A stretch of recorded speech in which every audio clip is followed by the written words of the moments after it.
ஒரு நாட்டின் உண்மையான சக்தி அதன் எல்லையில் இல்லை, அதன் வானத்தில் இருக்கிறது. அந்த வானத்தை யார் கட்டுப்படுத்துகிறார்களோ போரின் முடிவையும் அவர்கள்தான் தீர்மானிக்கிறார்கள். அந்த எதிர்காலத்தை நோக்கியே இந்தியா உருவாக்கி வரும் அதிநவீன போர் விமானம் AMCA. ஒரு நொடிக்கு சிந்தித்து பாருங்கள். எதிரியின் ரேடார் ஆயிரக்கணக்கான கிலோமீட்டர் தூரத்தை கண்காணித்துக் கொண்டிருக்கிறது. ஆனால் அதன் கண் முன்னாலேயே ஒரு விமானம் பறந்தாலும் அதை கண்டுபிடிக்க முடியவில்லை. அதுதான் ஸ்டீல்த் தொழில்நுட்பத்தின் உண்மையான சக்தி. AMCA வெறும் வேகத்திற்காக உருவாக்கப்படவில்லை. எதிரியை முதலில் கண்டுபிடிக்க, முதலில் முடிவெடுக்க, தேவைப்பட்டால் முதலில் தாக்குவதற்காக வடிவமைக்கப்படுகிறது.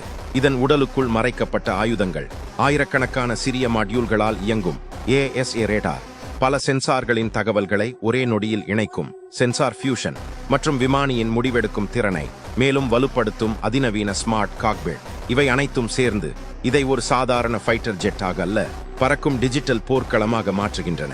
இந்த திட்டத்தின் பின்னால் ஆயிரக்கணக்கான இந்திய விஞ்ஞானிகள், பொறியாளர்கள் மற்றும் பல ஆண்டுகளாக நடந்த ஆராய்ச்சிகள் இருக்கின்றன. இது ஒரு விமானத்தை உருவாக்கும் திட்டம் மட்டுமல்ல, உலகின் மிக சிக்கலான விமான தொழில்நுட்பத்தை இந்திய மண்ணில் உருவாக்கும் முயற்சி. AMCA முழுமையாக செயல்பாட்டுக்கு வந்தால் அது இந்திய விமானப்படைக்கு ஒரு புதிய போர் விமானத்தை மட்டும் கொடுக்காது, உலகிற்கு ஒரு சக்தி வாய்ந்த செய்தியையும் சொல்லும். இந்தியா இனி தொழில்நுட்பத்தை வாங்கும் நாடு மட்டுமல்ல, உலகை ஆச்சரியப்படுத்தும் தொழில்நுட்பத்தை உருவாக்கும் நாடு.